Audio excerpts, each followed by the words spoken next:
नमस्कार दर्शकों, मैं हूं अमित बॉर्सन और आप देख रहे हैं रेंजर टीवी इंडिया। ना धर्म ना जात, केवल सत्य के साथ। दर्शकों, आज की न्यूज़ आपको पसंद आए तो लाइक करें, शेयर करें, कमेंट करें, सब्सक्राइब जरूर करें, जिससे कि हमारा चैनल आगे बढ़ सके और हम अपने देश और देशवासियों की सेवा कर सकें।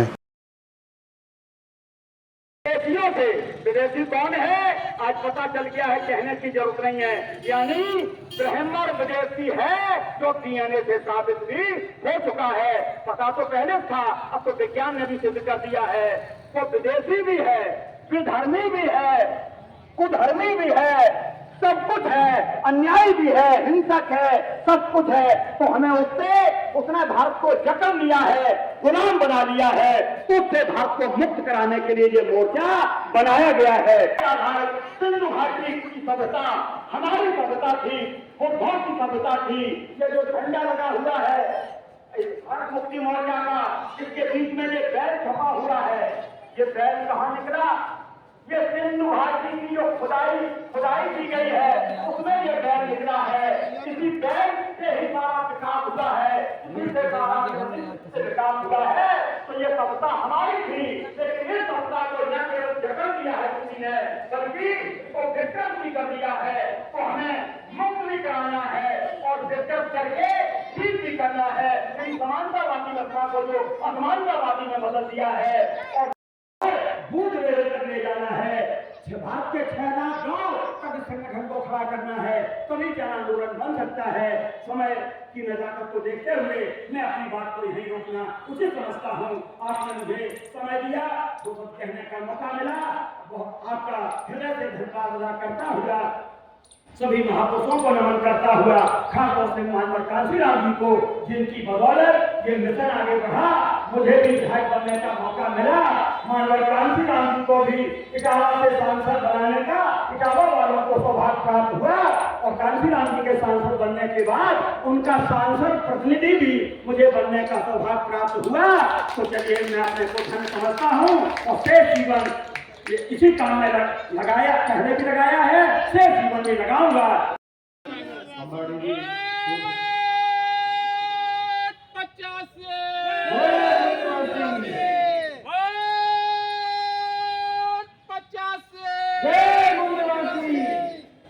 धन्यवाद माननीय मोहन सिंह अंबाड़ी जी, पूर्व विधायक। आपके बोलने की वजह से आपको विधायक बनने का मौका मिला, जो आपके जज्बे को हम सलाम करते हैं। साथियों, हमारे बीच में 3 मंचासीनों को मैं आमंत्रित कर रहा हूँ। माननीय सुनील चौधरी जी, आप मंच पे आ जाएं।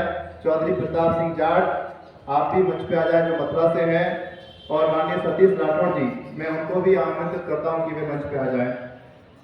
साथियों, इस कार्यक्रम को आगे बढ़ाते हुए, क्योंकि समय 2 बजे से ऊपर हो चुका है, मैं अपने वक्ताओं को आगे बढ़ाना चाहूंगा और वक्ताओं से विशेष निवेदन करना चाहूंगा कि हम लोग भारत मुक्ति मोर्चा का जो राज्य अधिवेशन आज कर रहे हैं, जिसके साथ में सत्य शोधक सम्मेलन विषय रखे गए, अगर आप उन विषयों पर थोड़ा प्रकाश डालें तो ज्यादा बेहतर होगा।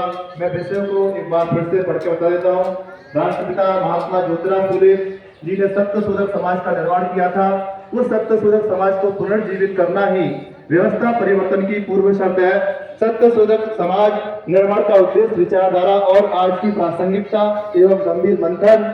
दूसरा विषय है आज का, संसदीय प्रणाली को खतरे में डाल के 3.5% ब्राह्मणों की जो जनाधार होती हुई जो पार्टियां हैं, उन्हें पुनः स्थापित करने के लिए ईवीएम तथा चुनाव आयोग के द्वारा लोकतंत्र मूल्यों को खत्म करने का वर्तमान षड्यंत्र चल रहा है, एक गंभीर मंथन। ओबीसी तीसरा विषय है, ओबीसी अगर हिंदू है तब ब्राह्मण ओबीसी की जाति आधार जनगणना क्यों नहीं कराना चाहता, एक गंभीर मंथन। मूल निवासी बहुजन समाज में 50% महिलाओं के लिए बगैर कोई भी आंदोलन सफल नहीं हो सकता, ये आज का चौथा विषय है। और सीवर टैंक में होने वाली अकाल मृत्यु कैसे रोकी जाए। आपने देखा होगा पूरे देश भर में भयंकर सीवर टैंकों से मृत्यु होती है। ठीक है,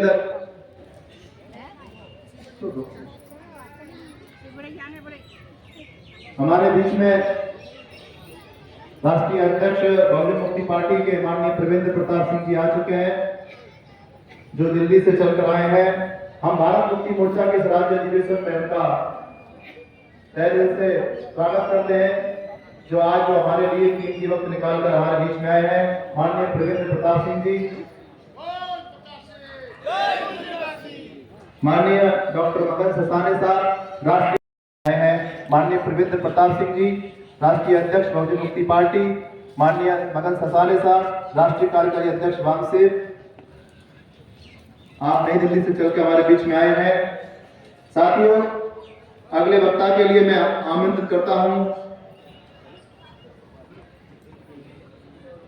पीछे आओ, पीछे आओ, पीछे। साथियों, आज के कार्यक्रम के लिए मैं आमंत्रित करता हूं आज के इस विषय पर अपनी बात रखने के लिए आयुष्मती अनीता बौद्ध। महिलाओं को घर घर जाकर पढ़ाने का उन्होंने जो संघर्ष किया, वो संघर्ष आज हमारे बीच में हमें महिलाओं में दिखाई देता है। क्योंकि जब माता सावित्रीबाई फुले जब पढ़ाने के लिए विद्यालय जाती थी तो उनको ईंट पत्थर उनके ऊपर फेंके जाते थे, इतना अपमानित किया जाता था। लेकिन माता सावित्रीबाई फुले जी ने कभी भी अपना मनोबल डाउन नहीं किया और ज्योतिबा फुले जी हमेशा उनको कंधे से कंधा मिलाते चलने के लिए उनका साथ सहयोग करते थे। और आज हमें महिलाओं को भी अपनी माता सावित्रीबाई फुले जी से प्रेरणा लेकर आगे बढ़ना चाहिए। क्योंकि आज जो हमारी महिलाएं 50% आधी हमारी हिस्सेदारियां महिलाओं की, हम महिलाओं को भी जागरूक होकर अपने समाज में महिलाओं को जागरूक करना चाहिए। क्योंकि आज हमारी जो आजादी की लड़ाई हमारी बहनों की है, हमें अपने हिस्से की लड़ाई स्वयं लड़ना होगा। क्योंकि हम आज देखते हैं महिलाओं के साथ अन्याय अत्याचार चरम सीमा पर है। कहीं उनके साथ बलात्कार किया जाता है, कहीं उनको घर से निकालने में रोक दिया जाता है। आज जो हमें मान सम्मान स्वाभिमान जो हमें हमारे महापुरुषों के द्वारा हमें मिला, आज हमारा मान सम्मान हमारा हक अधिकार हमारा खतरे में दिखाई देता है। बहनों, जो हमारी व्यवस्था पहले 26 जनवरी 1950 से पहले संविधान से पहले जो थी, उसे दुश्मन दोबारा लाना चाहता है। हमें सोचने की जरूरत है कि हम जो आज वस्त्रों में यहाँ बैठे हैं, अच्छे अच्छे कपड़े पहन के बैठे हैं, वो किसकी देन है? वो हमारे महापुरुषों की देन है। जो हमारे महापुरुष ज्योतिबा फुले जी ने जो आंदोलन चलाया, उसके बाद हमारे बाबा साहब ने चलाया, उस आंदोलन को हम आगे बढ़ाने का कार्य हमारा भारत मुक्ति मोर्चा वामसेव कर रहा है। बहनों, हमें अपने घर से निकल के लड़ाई लड़ने की जरूरत है। क्योंकि आज दुश्मन हमको फिर से गुलाम बनाने का कार्य कर रहा है, फिर से हमको वो गुलाम बनाने का दिन रात संघर्ष कर रहा है। लेकिन हमारी बहनें घर से निकलना नहीं चाहती। क्यों नहीं चाहती है? क्योंकि उनको ऐसा आराम, ये हमें जिंदगी बाबा साहब ने हमारे महापुरुषों ने दिया है, तो उसे हमें बचाना होगा। ये हमें जो मान सम्मान स्वाभिमान मिला, ये हमारे महापुरुषों की देन है, उनके त्याग बलिदान की देन है। माता रमाबाई ने, उन्होंने कितना बड़ा त्याग किया, अपनी 5 संतानें हमारे लिए खोई। झलकारी बाई जी ने, उन्होंने भी बहुत संघर्ष किया। अवंतीबाई लोधी, बहुत सारी हमारी ऐसी महानायिका है जिनकी वजह से हमको ये मान सम्मान स्वाभिमान मिला। ये कोई हमें कोई शक्ति देने नहीं आई। बहनों, बहुजन मुक्ति मोर्चा सत्य शोधन सम्मेलन का आयोजन हुआ। मेरा नाम विशाखा बौद्ध है और मेरे दादाजी पूरन चंद बौद्ध, मैं उनकी नाती हूँ। मैं आपके सामने बाबा साहब के बारे में कुछ शब्द कहना चाहूँगी।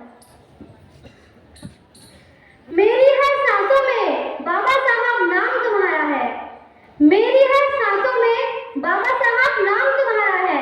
आज अगर मैं खुश हूँ तो ये एहसान तुम्हारा है, आज अगर मैं खुश हूँ तो ये एहसान तुम्हारा है। जो मेरे दर्द में रोया करते थे, अपने आंसुओं से दिल को संजोया करते थे, जिन्होंने कुर्बान कर दी अपनी औलादें, जिन्होंने कुर्बान कर दी अपनी औलादें, वो मेरे सपनों को अपने दिल में संजोया करते थे। जय भीम से बड़ा कोई सम्मान नहीं है, जय भीम से बड़ा कोई सम्मान नहीं है। जो भीम का नहीं वो इंसान नहीं है, जो भीम का नहीं वो इंसान नहीं है। पूछते हैं जो लोग पत्थरों को मगर, पूछते हैं जो लोग पत्थरों को मगर, मेरे बाबा साहब से बड़ा कोई भगवान नहीं है, मेरे बाबा साहब से बड़ा कोई भगवान नहीं है। पूजा है तो बेशक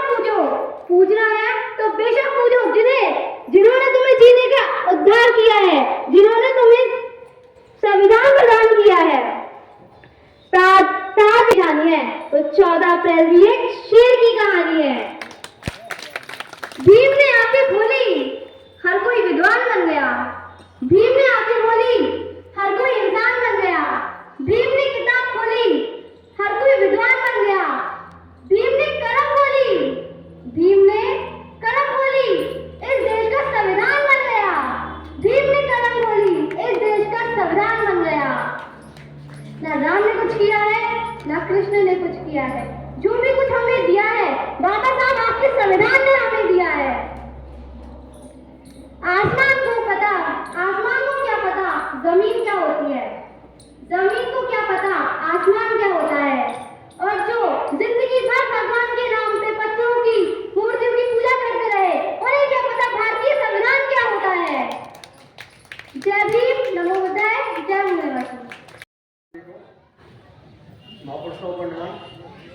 और आप सब हैं साथियों, मैं समझता हूँ मेरे पास करीब 4 घंटे से जो मैं सुन रहा हूँ, कुछ बोलने को नहीं है, तो मैं समय बर्बाद तो नहीं करना चाहता कि मैं उसी चीज़ को फिर रिपीट करूँ। 2-2, 3-3 बार अगर हम लोग यही रिपीट करेंगे, मेरे ख्याल से जो आने वाले हैं वंचित रह जाएंगे, समय बर्बाद हो जाएगा। तो उन चीज़ों का ध्यान रखें। मैं 1-2 मिनट ही बोलूँगा और मैं अपना पूरा समय हमारे जो अध्यक्ष हैं और जो बोलने वाले हैं उनको दूंगा। एक तो ये बात है कि ये सत्यशोधन का जो सम्मेलन हो रहा है, बहुत बोल दिया, इसको मुझे नहीं बोलना। लेडीज का रिजर्वेशन के लिए बोल दिया, मुझे भी नहीं बोलना। हमें कैसे सत्ता चाहिए, पिछड़े क्या है, कैसे क्या है, इस पर भी हो गया, मुझे भी नहीं बोलना। मैं एक बात आपको एक नई चीज बोलूंगा, नई भी नहीं है, आप सब जानते भी होंगे, लेकिन मैं बोलूंगा। तो जब मुझे आपने बोल दिया है कि बोलो, तो बोलना मेरा कर्तव्य भी है। ये जो भारत मुक्ति वाला पार्ट है, भारत मुक्ति मोर्चा, 47 में एक बार भारत मुक्ति हुआ था। हमको आजादी मिली या नहीं मिली, आप कुछ नहीं, मैं उसको नहीं बोलूंगा। उसके बाद में हमारे 78 से जो प्रोग्राम चल रहे हैं वामसेव के द्वारा, मैं 45 साल से करीब वामसेव का एक सामाजिक कार्यकर्ता हूँ। पद नहीं देता, ये मेरी कमी है। उस दौरान की मैं बातें बता दूं थोड़ी सी, और आज तक का अनुभव 1-2 मिनट, ज़्यादा नहीं। बार बार कह रहा हूँ कि थोड़ा पेशेंस रखना। तो ये जो भारत मुक्ति मोर्चा की बात है, ये है कि जिनको आज़ादी मिली, अब उनसे आज़ादी कैसे मिले, उसका काम हमारे विश्राम जी बड़े अच्छे तरीके से कर रहे हैं, पूरी टीम कर रही है पूरे देश में। इसमें भी नहीं कुछ करना है ज़्यादा। आप लोगों को मालूम है, मैं सबको वही बता रहा हूँ, तो कोई मतलब नहीं। ये मिलेगी, डेफिनेटली मिलेगी। और इसी की खोज में हर दल, चाहे वो इंडिया, यूपीए, जो भी आप नाम ले दें, इसी खोज में है कि हम फिर कैसे सत्ता काबिज हो। आज तक रियली हमको आज़ादी नहीं मिली है, ये आपको अच्छी तरह मालूम होना चाहिए। नहीं है तो हमारे लोगों ने बता दिया है, वक्ताओं ने बता दिया, मुझे बोलने की उसमें जरूरत नहीं है। आज़ादी नहीं मिली। ये आज़ादी लेने के लिए जो कुछ हो रहा है, चाहे वो इस अधिवेशन के थ्रू हो रहा हो, ये सारी चीज़ें आप पूरे देश में इसीलिए बताई जा रही हैं कि कुछ तो हो, और कुछ क्या हो, सत्ता चाहिए। वो सत्ता लेने के लिए अब हमको इकट्ठा होना पड़ेगा। मैं अपना करीब 50-52 साल का जो अनुभव है, वो आपसे 2 मिनट में शेयर जरूर करूंगा। मैंने आज तक पद इसीलिए नहीं लिया कि मैं 78 वामसेव का कार्यकर्ता हूँ। विश्राम साहब ने मुझे कई बार रिक्वेस्ट किया, उत्तराखंड में था, कई बार मीटिंग हुई, पूना में भी था। मैं 25 साल महाराष्ट्र में रहा, 5 साल पूना में, 20 साल नागपुर में, बहुत कुछ देखा। वो अध्ययन करके मैं बता रहा हूँ कि आज भी, पहले भी, आगे भी इकट्ठे होने की जरूरत है, किसी भी नाम के द्वारा हो। अब तक आप अपनी ईगो वगैरह लेके चलोगे तो मुश्किल है, और वो मुश्किल है। 4-5 साल पहले दिल्ली में मैंने एक प्रोग्राम किया था, सारे वामसेव की जो विंग है बुलाई थी, सारे लोगों से मैंने पर्सनली कांटेक्ट किए थे। मोहम्मद मेसराती से भी मैंने किया था, गढ़वाल भवन दिल्ली में। बहुत लोग आए, इनके भी रिप्रेजेंटेटिव आए। हमने कहा एक साल दे रहे भाई, इकट्ठे हो जाओ सब, क्योंकि इस देश को जरूरत अम्बेडकर वादियों की है। फुले पेरियार अम्बेडकर, पीपी आइडियोलॉजी बोलता हूं मैं इस देश में पीपी आइडियोलॉजी की जरूरत है। बाकी तो जो आइडियोलॉजी है वो हम देख चुके, उसको आप मनुवादी कह दो शॉर्ट में, इधर उधर क्यों घुमाओ। मनुवादी और पीपीए आइडियोलॉजी, इसको मैं अम्बेडकर आइडियोलॉजी भी नहीं बोलता, क्योंकि उसमें हमारे ओबीसी के लोग नाराज हो जाएंगे। पेरियार भी है, फुले भी है। फुले तो बाबा साहब ने उनको पहले ही माना कि गुरु है। फुले साहब का काम बहुत है, आप सब जानते होंगे, नहीं जानते होंगे तो सुन लिया होगा और आगे पढ़िए, वही काम करना है आप।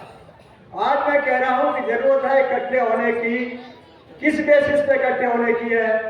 इंडिया अलायंस नहीं, एनडीए अलायंस नहीं, जो भी नाम है कोई नहीं। आपको सीधा सीधा संविधान पे आ जाओ। एक तरफ मनुवाद है, मनु का विधान है, दूसरी तरफ संविधान है। संविधान खत्म, पहले से ही खत्म हो रहा है। आज तो निस्ता नबूद है। लोग बोलते हैं हम संघर्ष कर रहे हैं, बचाएंगे। क्या बचाओगे? बचा क्या उसमें? पहली लाइन ही सोशलिस्ट सेकुलर डेमोक्रेटिक रिपब्लिक खत्म। पूरा कैपिटलिज्म हावी है, पूंजीवाद पूरा का पूरा। क्या है? क्या कुछ नहीं है। तो मैं ये कहना चाह रहा हूं कि संविधान और मनुवाद, इन दो के आधार पे हम लोग अपना एक अलग से यूनिटी बनाए, वो बना रहे हैं। मुझे मालूम है हम लोगों के एफर्ट्स खराब नहीं हुए, बेकार नहीं गए। सारे के सारे वाम सेक्ट के जो लोग हैं, सभी से मेरी बात होती है आज भी, सभी ग्रुप से, नाम नहीं लेना चाहता, सभी ग्रुप से। मैना ले लो, डीडी कल्याणी आज नहीं है बेचारा, बीडी बोरकर है, मानकर है, माने है, पता नहीं कितने हैं, और छोटे मोटे तो बहुत, मैं उनको नहीं गिनता। सारे लोग चाहते हैं कि एकता हो, इकट्ठे हो, लेकिन होते नहीं है। नेतागिरी, बामन मिश्रा से तकलीफ है, बोरकर से तकलीफ है, उससे तकलीफ है। अरे भाई तकलीफ छोड़ो, इंडिया अलायंस कैसे बन गया? दुर्विरोधी दुश्मन है। तुम कब सोचोगे भाई? तो हमारे पास कैडर है, हम लोग एक्चुअली जागरूक हैं, हम लोग इस देश में क्रांति भी ला सकते हैं, आजादी भी दिला सकते हैं, गारंटी है। एफर्ट्स चालू है, इतना ही कहूंगा। उन एफर्ट्स का थोड़ा ध्यान रखिए। और इस समय बामन बेशराम जी का जो काम है, मैं बता रहा हूं, जो मेरा अनुभव है, मैंने सारे काम सिर्फ देखी हैं, सारे अपनी अपनी टोपी और नेतागिरी का ख्याल कर रहे हैं और एक दूसरे की खूब जात पुलिंग है, गाली गलौज है, ऊपर बड़ा नीचा बड़ा, छोटी लाइन बड़ी लाइन खींचने में लगे हैं। मैं किसी को कहने से चूकता नहीं, सबको कहता हूँ कि आप छोड़ दो अपनी अपनी ईमानदारी का जो लवादा लोड लिया ना, ईमानदारी नहीं है वो एक्चुअली ईगो, उसको छोड़ के इकट्ठे हो जाओ और एक फोर्स बना के। कौन सी फोर्स? पीपीए, संविधानवादी सोच। आप आगे आ जाओ, जरूर जीतेंगे, आज नहीं तो कल। मैं इसके साथ में 1 मिनट और दूंगा कि ये जो काम है संविधान का, वी द पीपुल नाम से हमने 4-5 साल पहले दिल्ली में एक मीटिंग करी। वी द पीपुल का ही मतलब ये था जो मैंने अभी पहले बताया। ये संविधानवादी लोग जो भी है आज इस देश में, किसी भी धर्म में हो, किसी भी दल में हो, सभी दल में है, सभी धर्मों में, एंटी कॉन्स्टिट्यूशन भी है और प्रो कॉन्स्टिट्यूशन, यानी संविधानवादी भी है, उसको नकारते भी है। तो जो संविधानवादी होगा वो एक तरफ आ जाएगा, जो नहीं हो मनुवादी हो गया। लड़ो इस लाइन पे, कभी पार पड़ेगी। और बाकी अपने ईगो को हटा दो भैया, इकट्ठे हो जाओ। संविधानवाद के द्वारा बंच ऑफ थॉट पढ़ा है तो नहीं पढ़ा है तो पढ़ लेना, पढ़ा है तो बहुत अच्छी बात है। बहुत बहुत धन्यवाद। समय का अभाव है, नहीं तो बहुत कुछ होता।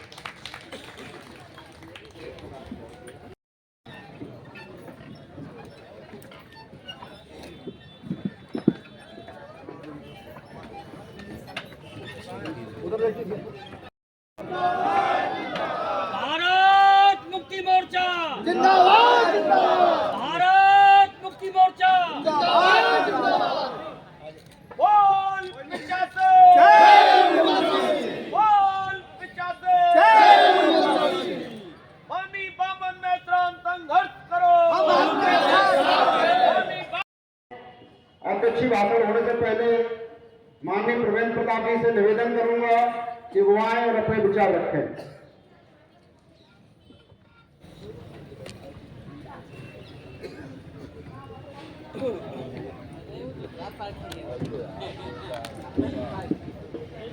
बहुजन मुक्ति पार्टी,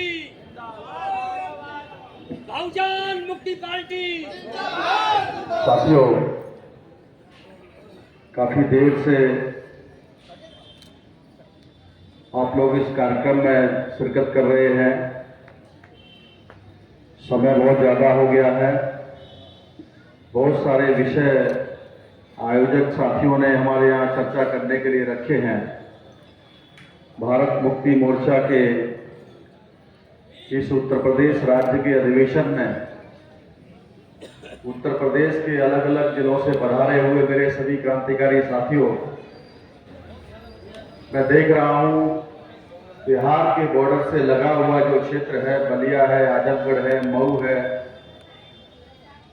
लगभग 12-12 घंटे का सफर करने के बाद में इस आगरा की क्रांतिकारी धरती पर आप लोग पधारे हैं पूरे 75 जिलों से, और रात भर जगने के बाद भी फिर लगभग 5-6 घंटे से लगातार आप लोग बैठे हुए हैं। अलग अलग विषयों पर अलग अलग वक्ताओं के द्वारा जो जानकारी दी जा रही है, आपके धैर्य को मैं सलाम करता हूं। आज की इस कार्यक्रम की अध्यक्षता कर रहे आदरणीय डॉक्टर मगन ससाने साहब, जैसे आप लोग रात भर जग के आए हैं, पूरी रात में ससाने साहब भी पूना से रात के 11 बजे से ही चल रहे हैं। सवेरे तड़के दिल्ली पहुंचे, दिल्ली से फिर आपके बीच में यहाँ बैठे हुए हैं, फिर रात भर जगेंगे। अभी दिल्ली से फ्लाइट पकड़ने के बाद कल बेंगलुरु जाने के बाद में फिर कोल्हापुर राज जो शाहू महाराज की संस्था रही है, वहां पर कल का दिन भर का कार्यक्रम लेना है। तब जाके रात में देर रात को जो है वापस पुणे पहुंचेंगे। आप संगठन के कार्यकारी राष्ट्रीय अध्यक्ष भी हैं और एक बहुत बड़े सर्जन हैं, जनरल सर्जन हैं, जो आज इस कार्यक्रम की अध्यक्षता कर रहे हैं। संत तुकाराम महाराज के नाम पर आपका सर्जिकल हॉस्पिटल है पुणे की सरूर विधानसभा में। एक डॉक्टर के पास में समय की कितनी किल्लत हो सकती है, आप अंदाजा नहीं लगा सकते। किस तरीके से ये समाज का ऑपरेशन करने के लिए आपके बीच में डॉक्टर साहब बैठे हुए हैं। हजारों साल की जो गुलामी हमारे ऊपर शासक जाति के लोगों ने थोपी हुई है, उससे मुक्ति दिलाने के लिए आपके बीच में यहां पर उपस्थित हैं। मैं डॉक्टर ससाने साहब को भी सैल्यूट करता हूं। जिस संगठन के माध्यम से आज हम लोग अधिवेशन ले रहे हैं, इस संगठन का जन्म आज से 13 साल 8 महीने 9 दिन पहले हुआ। 13 वर्ष 8 महीने 9 दिन पहले, यानी कि 31 जनवरी 2010 को ये संगठन अस्तित्व में आया। आंदोलन करने के लिए 6 दिसंबर 1973 को वामसिक संगठन का बीजारोपण हुआ।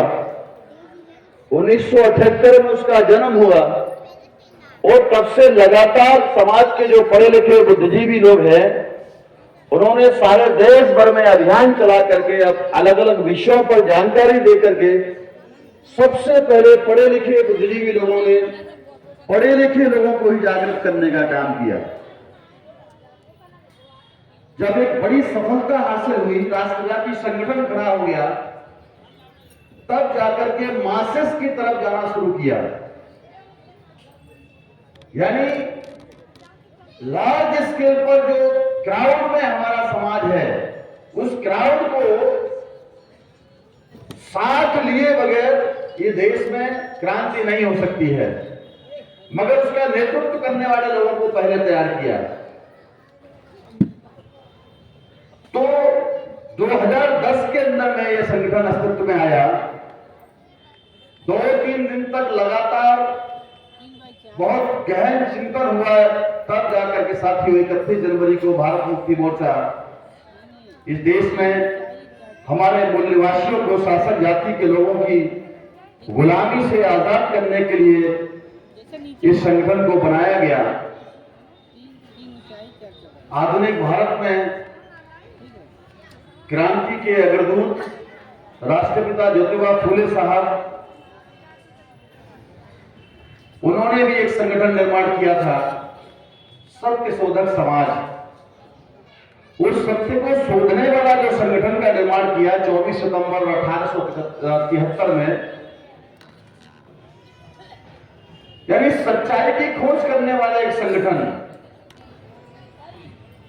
उसको काउंटर करने के लिए शासक जाति के दयानंद सरस्वती ने 2 साल के अंदर में ही लोगों को भ्रम में डालने के लिए प्रगतिशील विचार को आगे फैलाने के लिए आर्य समाज नाम का संगठन अस्तित्व में लाया। भारत का इतिहास और कुछ नहीं है, केवल क्रांति और प्रतिक्रांति का इतिहास है, लेकिन लंबे समय से कोई क्रांति नहीं हो रही है।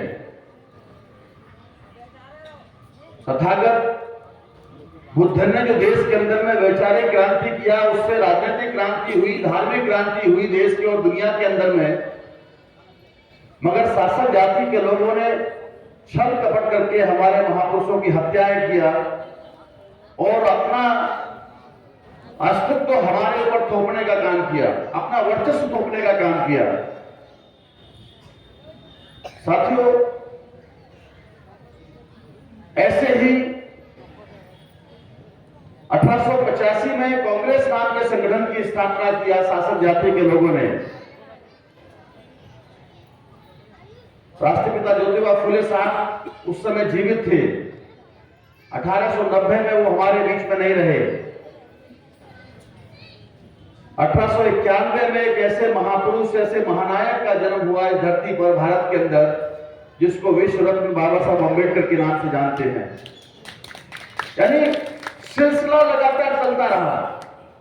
1890 में लड़ते झगड़ते समाज को नेतृत्व देने का काम फूले साहब करते रहे। उनके उस आंदोलन को, उनके उस मूवमेंट को छत्रपति साहू महाराज ने आगे बढ़ाया, सयाजीराव गायकवाड़ साहब ने आगे बढ़ाया और फिर बाबा साहब अम्बेडकर नेतृत्व करने लायक तैयार हो गए। ये क्रांति और प्रतिक्रांति का दौर चल रहा है। आज के परिप्रेक्ष्य में अगर हम बात करें तो 92 वर्सेस आरएसएस की लड़ाई है। मोहन भागवत वर्सेस वामन मेश्राम साहब की लड़ाई है देश के अंदर में। यह विचारधारा की लड़ाई है और जो लोग दोनों को साथ लेने की कोशिश करते हैं वो केवल समाज को धोखा देने का काम कर रहे हैं। ये 2 विचारधाराओं की लड़ाई है, क्लियर कट लड़ाई है। एक फूले साहू अम्बेडकर वाली विचारधारा, दूसरा मनवादी विचारधारा,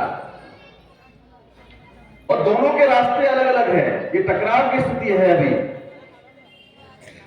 साथियों, ऐसे ही अलग अलग विषयों पर चर्चा करने के लिए देश भर में अभियान के तहत ये विषय लगाए जाते हैं। आज भी सत्य को शोधने वाले संगठन की जरूरत है और वो संगठन वामसेवक संगठन है, भारत मुक्ति मोर्चा संगठन है। ये साधन है, साध्य नहीं है। उस साध्य को पूरा करने वाले, उस व्यवस्था को बदलने के लिए साधन के रूप में तैयार किए गए संगठन है। दूसरा, संसदीय प्रणाली को खतरे में डालकर 3.5% जो अल्पसंख्यक ब्राह्मण हैं, उनकी जनाधार खोती हुई राष्ट्रीय पार्टियों को पुनः स्थापित करने में ईवीएम की भूमिका तथा चुनाव आयोग के द्वारा लोकतांत्रिक मूल्यों को खत्म करने का षड्यंत्र एक गंभीर मंथन। ये विषय जो चर्चा के लिए रखा है आज देश के अंदर में शासक जातियों की जो पार्टियां हैं वो जनाधार खो चुकी हैं। इनकी जमानतें जब्त हो सकती है, मगर ईवीएम की वजह से इनका अस्तित्व बचा हुआ है। ईवीएम नाम का जो राक्षस है, उस राक्षस को खत्म करना होगा। एक समय था जनता को मूर्ख बना करके, धोखेबाजी करके कांग्रेस पार्टी अकेले ही चुनाव लड़ा करती थी, दूसरा कोई था ही नहीं। जो था केवल नाम मात्र के लिए था, और लंबे समय तक कांग्रेस ने देश पर राज किया। आज वो कांग्रेस पार्टी भी जो लगभग 140 साल पुरानी हो गई है, उसकी हैसियत नहीं है कि अकेले के दम पर वो चुनाव लड़ सके। भारतीय जनता पार्टी जो डबल इंजन की सरकारें चला रही है, उसकी औकात नहीं है आज की तारीख में कि अकेले के दम पर चुनाव लड़ सके, जीत सके और देश में सरकारें बना सके। इसलिए गठबंधन की पॉलिसी लाया, और गठबंधन में एनडीए यानी नेशनल डेमोक्रेटिक अलायंस नाम का गठबंधन अस्तित्व में आया, राष्ट्रीय जनतांत्रिक गठबंधन। उसको लीड करने का काम आरएसएस बीजेपी के लोग करते हैं। लगभग 38 पार्टियां उसके अंदर शामिल है देश भर की, जो खबरों के हिसाब से, जो अखबारों मीडिया के माध्यम से जानकारी मिली है। नाम मात्र के लिए है केवल, इस्तेमाल करो और फेंक दो, ये शासक जातियों की हमेशा नीति रही है। दूसरी तरफ उसके अगेंस्ट में यूपीए गठबंधन जो था, आज की तारीख में नया वर्जन उसका आ गया है, उसको इंडिया गठबंधन के नाम से जाना जाता है। इंडिया गठबंधन के बारे में आप अखबारों में, टीवी पर सुनते होंगे। Indian national development inclusive alliance करके जो गठबंधन है, तो इसमें 28 पार्टियां हैं। इसकी पहली मीटिंग पटना बिहार में हुई, 22-23 पार्टियां थी। दूसरी मीटिंग बेंगलुरु में हुई कर्नाटक में, वहां 2-3 पार्टियां और बढ़ी। तीसरी मीटिंग बॉम्बे में हुई महाराष्ट्र में, 28 पार्टियां हो गई। वो है भले ही एक दूसरे के स्वार्थ की वजह से वो इंडिया या यूपीए एनडीए गठबंधन में है आपस में, कुछ जो क्षेत्रीय पार्टियां हैं वो शामिल हैं मजबूरी की वजह से, कहीं जेल में न डाल दिया जाए। अपने आप को, अपने अस्तित्व को बचाने के लिए वो लोग उधर हैं। मगर बहुत सारे जो छोटे छोटे दल हैं, उनको कोई पूछता नहीं है। कहीं एक लोकसभा क्षेत्र में उनका प्रभाव है, किसी एक जिले में है, किसी एक विधानसभा में है, किसी एक कमिश्नरी में है, किसी एक राज्य के अंदर में थोड़ा मोड़ा कोई संगठन है, मगर उन पार्टियों का भी अस्तित्व है अपने आप में। साथियों, उन तमाम राष्ट्रीय स्तर पर अलग अलग राज्यों के अंदर में एक बहुत बड़ी पहल करने का काम किया गया। माननीय वामन मेश्राम साहब के द्वारा राष्ट्रीय परिवर्तन मोर्चा नाम का एक तीसरा मोर्चा का गठन किया गया। पिछले महीने की 28 तारीख को पहली बैठक हुई, जिसमें 33 पार्टी के लोग फिजिकली रूप से दिल्ली के कॉन्स्टिट्यूशन क्लब के अंदर में इकट्ठा हुए। उसमें हमारी बहुजन मुक्ति पार्टी भी शामिल थी, और कुछ उपस्थित नहीं हो पाए थे, तो उनका समर्थन था। कुल मिलाकर 51 पार्टी के लोग जो है उस पहली मीटिंग में अपनी सहमति जताई। दूसरी मीटिंग उस राष्ट्रीय परिवर्तन मोर्चा की अभी, जिसमें आज तक की जो खबर है लगभग 70 पार्टी के लोग इकट्ठा हो चुके हैं। 70 पार्टी के लोगों को एकजुट करके अलग अलग क्षेत्रों की, जो मैंने बताया, जो रीजनल लेवल पर एक विधानसभा, एक लोकसभा क्षेत्र में जिनका अपना एक अस्तित्व है, मगर है वो पार्टी, उसकी दूसरी मीटिंग अभी दिल्ली में होने वाली है 31 तारीख को, इसी महीने की 31 अक्टूबर को। और उसी मीटिंग की वजह से आज पटना में बहुत महत्वपूर्ण मीटिंग थी, जिसकी वजह से आज वामन मेश्राम साहब इस कार्यक्रम की अध्यक्षता करने के लिए नहीं आ पाए। सारे देश के अंदर में सबको एकजुट करने के लिए बड़ा दिल करके, हृदय की तरह, सागर की तरह हृदय करके उन्होंने जो सबको आमंत्रित करके, चूंकि अकेले अकेले हम लोग बीजेपी को परास्त नहीं कर सकते हैं। बहन जी के बारे में आप लोग देखते होंगे, कहती है हम अकेले चुनाव लड़ेंगे। आखिरी समय में वो एक अलग बात है कि वो किधर पलटी मारे, मगर आज की तारीख में हैसियत नहीं है अकेले लड़ने की किसी भी पार्टी की। इवन जो इंडिया गठबंधन है उसकी भी अकेले की क्षमता नहीं है आज की तारीख में। जैसे तीसरा मोर्चे का गठन विश्राम साहब के नेतृत्व में हुआ है, कांग्रेस इंडिया गठबंधन को लीड कर रही है, ये सारे लोग मिलकर के अगर महागठबंधन बनाते हैं तो निश्चित तौर पर भारतीय जनता पार्टी को तीसरी बार सरकार बनाने से रोका जा सकता है। और ये पहल होनी चाहिए। ओके। कार्यक्रम को बहुत मुझे खुशी हो रही है कि उत्तर प्रदेश के आगरा में ये सत्यशोधक सम्मेलन होने जा रहा है और इस सत्यशोधक सम्मेलन में जो प्रमुख भूमिका जो संगठन निभा रहा है वो है भारत मुक्ति मोर्चा। भारत मुक्ति मोर्चा के ऊपर बहुत सारी जिम्मेदारियां हैं और इस जिम्मेदारी निभाने के लिए आज के समय में भारत मुक्ति मोर्चा ये एक आंदोलन करने वाला संगठन है और आंदोलन करके इस समाज को जो सत्यशोधक संगठन ने लक्ष्य रखा था कि ब्राह्मणों की गुलामगिरी आजाद करने का जो लक्ष्य रखा था वो लक्ष्य साध्य करने के लिए भारत मुक्ति मोर्चा नाम का संगठन बनाया है। साथियों, मैं ये ऐसा क्यों कह रहा हूं? मैं संक्षिप्त में बहुत सारी बातें करने के लिए, लेकिन संक्षिप्त में भारत मुक्ति मोर्चा ने क्या किया ये मैं बताना चाहता हूँ। बहुत जरूरी है, बहुत लोगों को पता नहीं है।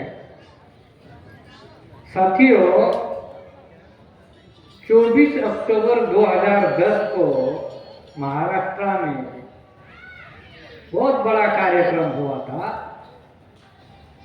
छत्रपति शिवाजी महाराज और मां जिजाऊ साहब उनकी जो बदनामी ब्राह्मणों ने पुरंदरे के माध्यम से की थी, तो उसके ऊपर एक कार्यक्रम रखा था। तो इसका इफेक्ट इतना हुआ, जो दादोजी कोंडदेव था, जो झूठा गुरु दिखाया था, उसका पुतला काट के निकालना पड़ा उनको और हटाना पड़ा। बहुत भारत मुक्ति मोर्चा की ये बहुत बड़ी उपलब्धि है। दूसरी बात है, मई 2014 में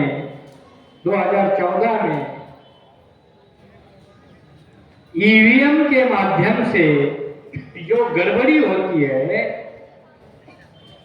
कांग्रेस और बीजेपी ईवीएम के माध्यम से जो चुनकर आती है, उसके खिलाफ जो संपूर्ण भारत में ईवीएम मशीन के विरोध में ईवीएम भांडाफोड़ यात्रा का आयोजन भी इसमें भारत मुक्ति मोर्चा ने बहुत अहम भूमिका निभाई है।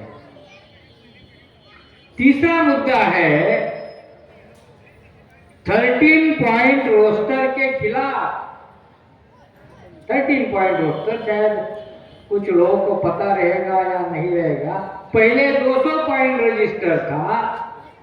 ये 200 पॉइंट रजिस्टर जब था तो रिजर्वेशन का इंप्लीमेंट होता था, लेकिन 13 पॉइंट रजिस्ट्रेशन के माध्यम से वो ब्राह्मणों ने खत्म किया था। तो उसके खिलाफ भारत मुक्ति मोर्चा ने 2014 में आंदोलन किया था, 19 में आंदोलन किया था। तो उसमें भारत मुक्ति मोर्चा ये सफल हुआ। उनका जो निर्णय है, सेंट्रल गवर्नमेंट का निर्णय है, इसी आंदोलन की वजह से पीछे लेना पड़ा। ये बहुत हमारी अहम भूमिका है।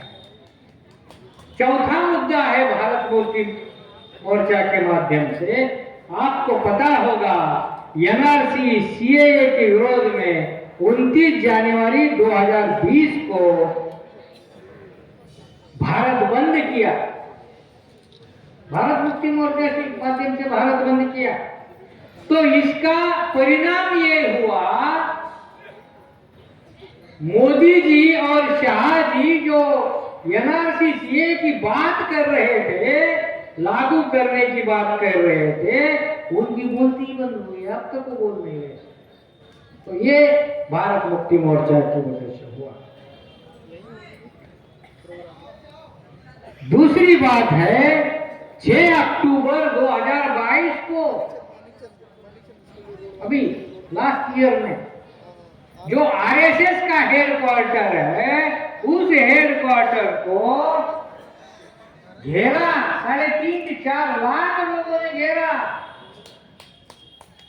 नागपुर में 6 अक्टूबर को। तो उनका जो हेडक्वार्टर है लॉक करके भागना पड़ा आरएसएस को। छठा मुद्दा जो है यूसीसी के विरोध में, कॉमन सिविल कोड के विरोध में 7 अगस्त 2023 में राष्ट्रीय आदिवासी एकता परिषद द्वारा, ये भारत का यह पहला भारत बंद है जो भारत बंद आदिवासियों ने किया। ये बहुत इंपॉर्टेंट बात है। तो इसके विरोध में भारत बंद किया। सातवां जो मुद्दा है 9 सितंबर 2023 को राष्ट्रीय पिछड़ा वर्ग मोर्चा और बुद्धिस्ट इंटरनेशनल नेटवर्क के द्वारा ओबीसी की जाति आधारित गिनती कराने के लिए और भारत में बौद्ध विरासत बचाने के लिए भारत बंद किया। वो भी हमारा सफल होगा। 8वां जो मुद्दा है भारत मुक्ति मोर्चा के माध्यम से 10 सितंबर 2023 को पूना महाराष्ट्र में पुलिस शासन के विरोध में महामोर्चा निकाला, वो भी सफल हुआ।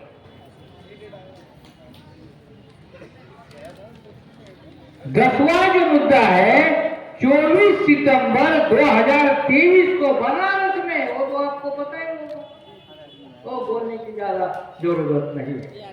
फिर 27 सितंबर 2023 में मथुरा में। तो ये भारत मुक्ति मोर्चा जो संगठन है, ये एक ऐसा संगठन है जो ब्राह्मण और ब्राह्मणवादी व्यवस्था के जितने संगठन है, जितनी पार्टियां हैं, उनको जिधर भी जाओ भारत मुक्ति मोर्चा भी दिखने लगा। इतनी दहशत हो गई है। और इस भारत मुक्ति मोर्चा का राज्य स्तरीय कार्यक्रम ये आज होने जा रहा है।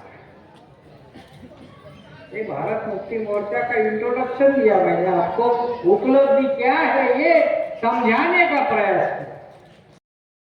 सर, जो आज आपका कार्यक्रम हुआ उसके बारे में विस्तार रूप से बताइए। आज भारत मुक्ति मोर्चा का राज्य अधिवेशन हुआ। भारत मुक्ति मोर्चा 31 जनवरी 2010 में इसकी स्थापना हुई थी पुणे महाराष्ट्र में।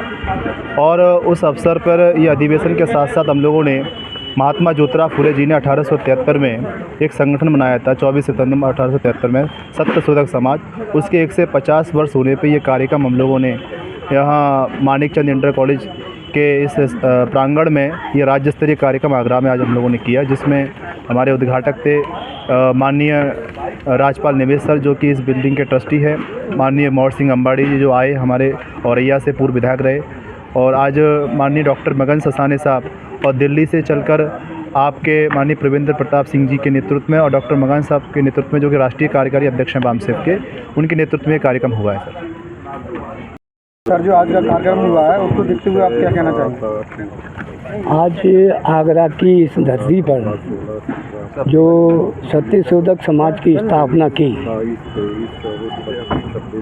महात्मा ज्योतिराव फूले जी ने, उस सत्य की शोध के आज 150वीं वर्षगांठ हम लोग मना रहे हैं और वो पूरे देश में मनाई जा रही है। उसी श्रृंखला में आज आगरा में ये सत्यशोधक समाज का एक सम्मेलन हुआ, जिसमें विदेश से बहुत सारी जगह से लोग आए, कार्यकर्ता आए।